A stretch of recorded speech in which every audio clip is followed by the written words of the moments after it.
So 2 questions.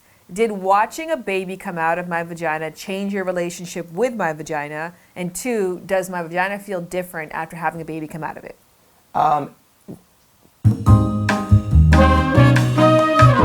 Sex after pregnancy. Here is a little bit of what you need to know. First thing is first, there is no one-size-fits-all rule as to when the right time is to get back into the swing of things. So you got to consult 2 people to get that answer.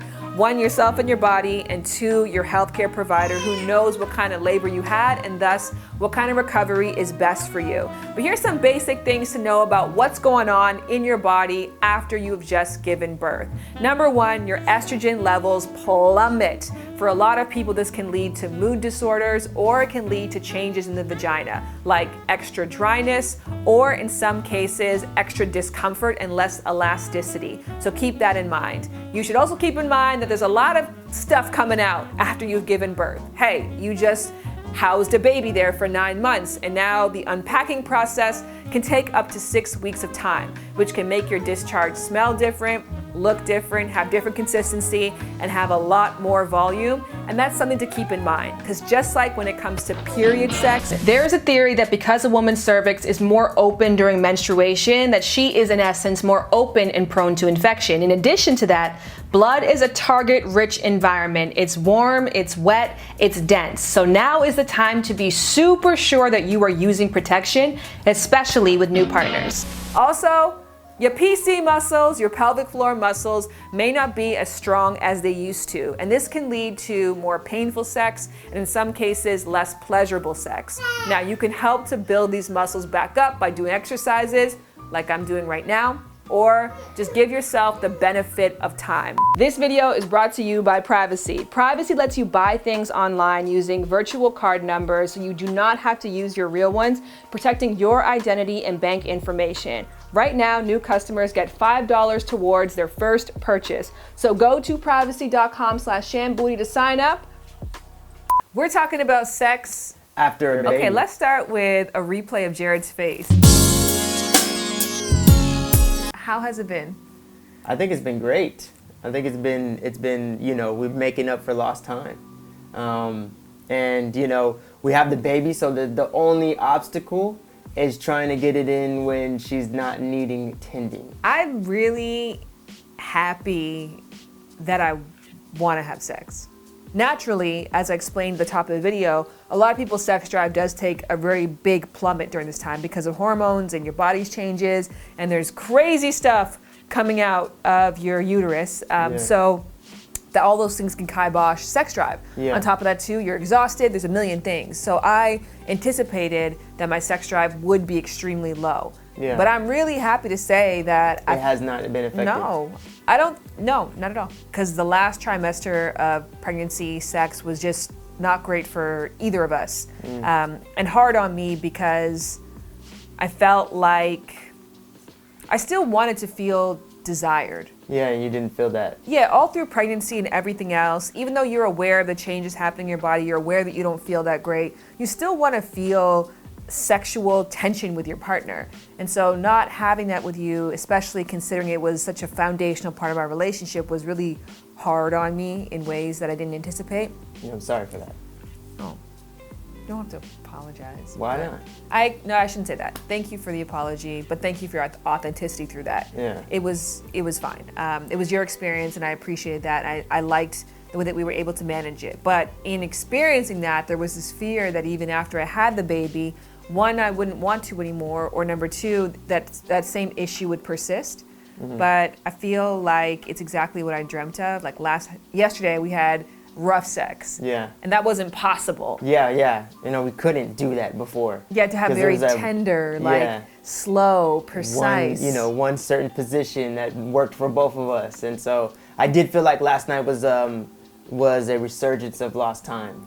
It was just kind of like that raw, whatever we're in, wherever we're at, let's just go type of energy. And like, that's what I love about sex. And so I think like, even in the last video, I feel like I was misunderstood a lot because you asked the question of like, is your sex drive lower right now, or is your drive to have sex with me lower, but your sex drive is the same? My sex drive is the same. but my drive to have sex with you is lower. So what are you doing about that? Masturbating. Really? Sometimes. Why don't you tell me? Why would I just come to you like, hey, I'm masturbating? I tell you when I masturbate. That's fine. Congratulations. You want a cookie? Yes. Yeah. Does that kill your... And so it got misconstrued into saying that like, oh, we don't have sex, which wasn't true. We were still having sex. I was just being honest and like, this is not the type of sex that I would like. I don't think it was misconstrued that we weren't having sex. It was misconstrued that you were not being sensitive to the fact that I couldn't have that kind of sex. Yeah, I think we were trying to figure out how to have the sex that we both wanted in the best way we can. It's just the reality of it was that we weren't able to have that adventurous sex that we used to have. Yeah. So it kind of got, especially for 9 months, you know, or like 7 months when you're actually showing, it was like, it got to a point where it was like the same type. And I know, you know, for me, the greatest thing that I love about sex is when we're able to, you know, go off script and do things that are not normal and to reinvent it. And I felt like when we were having sex when we were pregnant, it just wasn't getting reinvented. It was just like the same type of sex. Let me ask the $1 million question. Does it feel different? So I had a vaginal birth. Yeah. You watched the vaginal birth happen. Yeah. So 2 questions. Did watching a baby come out of my vagina change your relationship with my vagina? And 2, does my vagina feel different after having a baby come out of it? Short answer, no. Long answer is when you told me this before going into the labor. You were like, do you want to be there because I don't want your relationship with my vagina to be different? And so when you implanted that into my head, I thought it was going to change. So the first time we had sex after, you know, you had the baby, I had it in my mind like this is going to be a different experience, but then it actually wasn't. And so that to me was, I wouldn't have been surprised, but I think the fact that you brought it up, and I think it's something that all women think about. I don't think men think about it that much. I've heard stories, or maybe I've watched TV shows before, Yeah. where the man felt weird. Yeah. Because now it becomes a birth canal of life, Yeah. not like a canal of pleasure. Well, I think for me, like I've always noticed that I have a weird, extraordinary gift to be able to hold both truths. So yes, it is the birth canal of life, but it also was a pleasure canal first. So they both can be true and they both are existing. It's just that, like, you know, when I'm in the heat of the moment, it's not a birth canal of you know, just life. To me, it's pleasure. Yeah. And that's what it is. And it never is nothing is crossing my mind other than the pleasure that we're having right then. So I guess I'm fortunate to not have experienced that, because I've never felt that ever, you know, the whole time that every time we have sex, it never crossed my mind. It crossed my mind more when she was in your tummy. Yeah. That's when it crossed my mind the most. It was when I saw that baby bump. Yes. And I'm like, she's in the room with us. Yeah. This is weird. You know? So that's the only downfall. Let me ask you, what is, because I like to go negative. What is the worst part about postpartum sex? But first, can we show some love to the sponsor of this video, which is privacy.com. When it comes to the topics of sex and intimacy, privacy is always top of mind. And with privacy.com, you can keep your personal information private. Generate a new card number for each purchase. Hide transaction information and merchant descriptions on your bank statements. Keep what you want for yourself to yourself. And the ability to generate new privacy card numbers at will means so much more peace of mind and ease for my fellow small business owners when it comes to sharing expenses. Now, there's a whole lot more features I want to talk about, but one that I'm obsessed with is the ability to control your subscriptions and reoccurring payments so that you are never accidentally billed twice or upgraded to another service without your consent. You can do this by setting a spending limit for what you should be paying for that service each month. Now, new customers to Privacy get $5 towards their first purchase. So go to the info box and click the link, or go straight to privacy.com/shanbooty to claim your $5.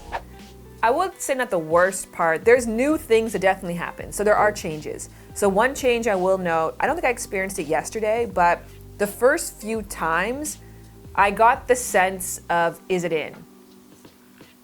Really?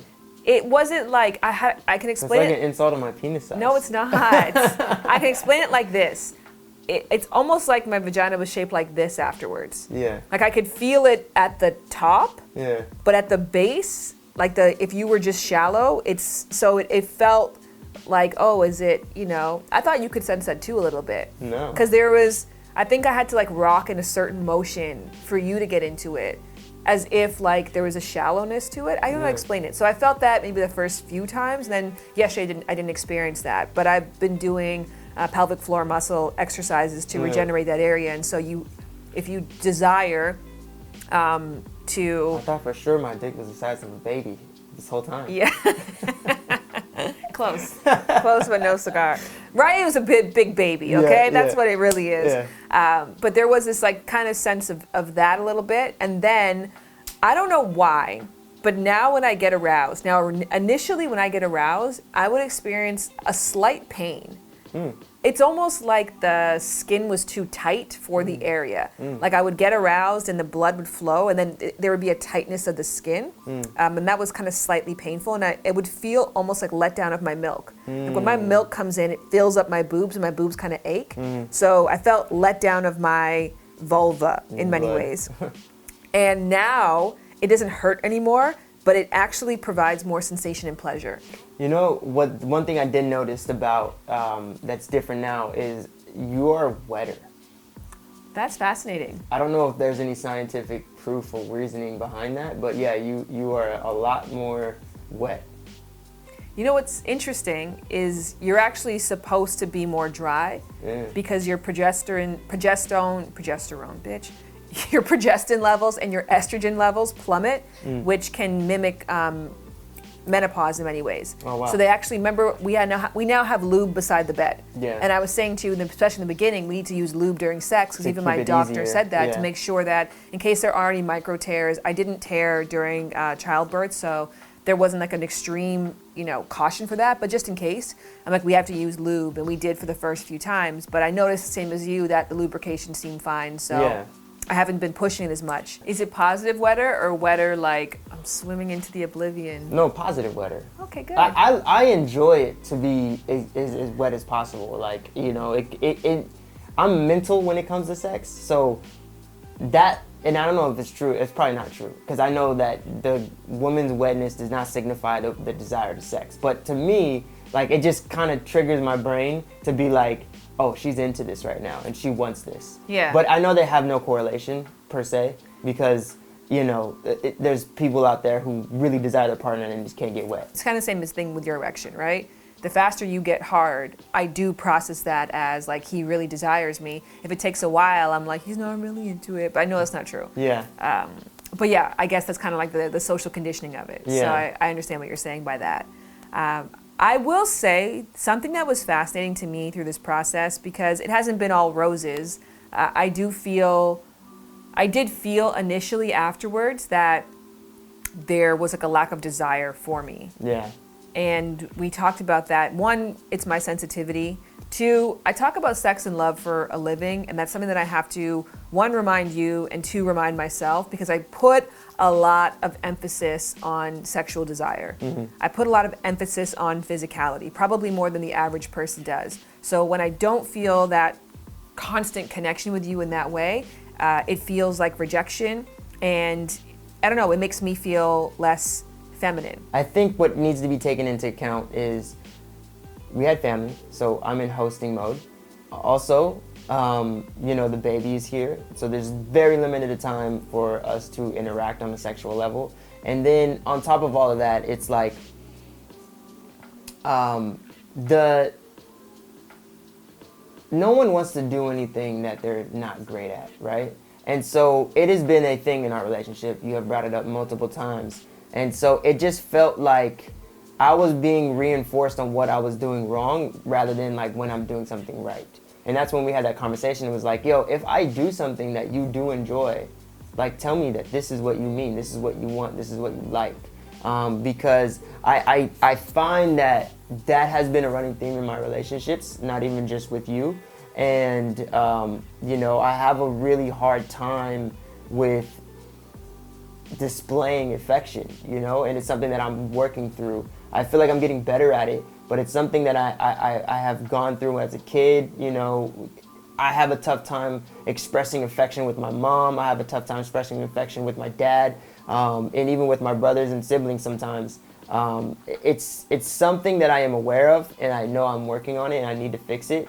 But I think what I would love from you is encouragement on when I do it right, rather than pointing out when you're doing it wrong all the time. Yes. You know, so that would help me. But I just feel like you have stepped it up and made an effort in that way. And I also have to acknowledge that you are trying.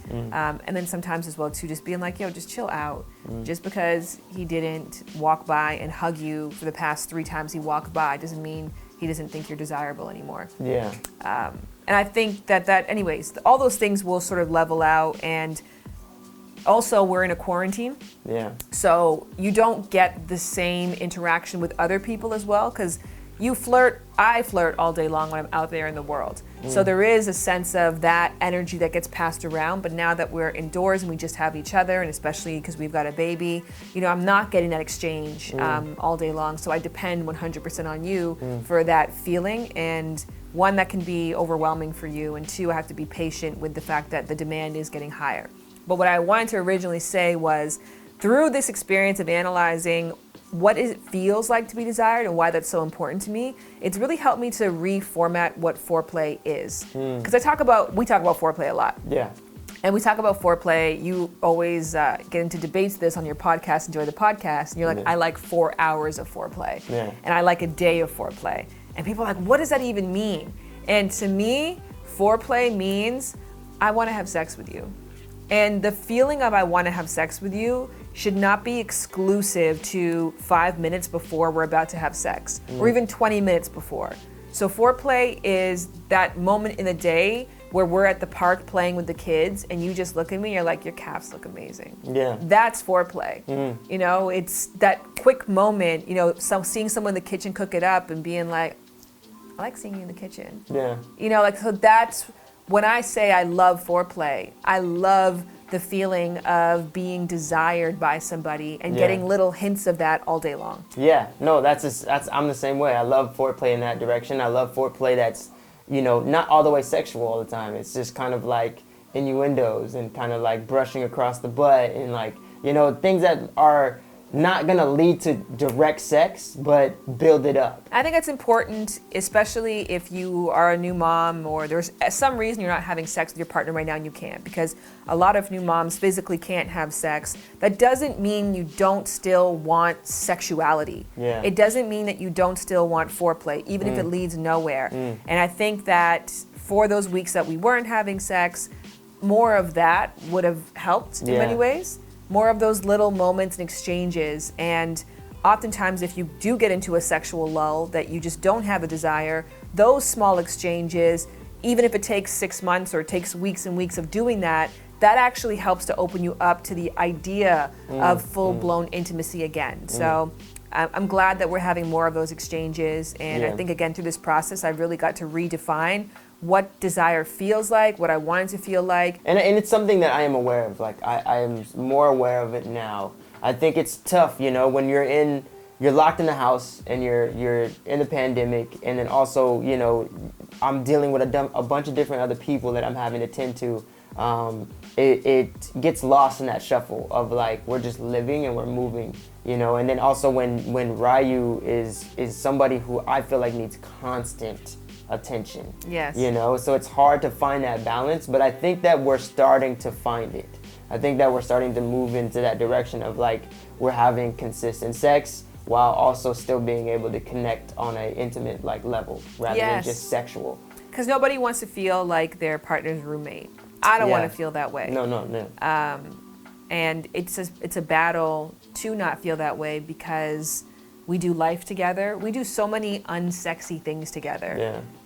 Taxes and grocery shopping and home reno. Like, there's a lot of unsensual activities that we do together. So finding moments of sensuality throughout that, I think, is a real relationship game changer. Yeah, I agree. And I think we're doing good. Do you know what makes me kind of sad?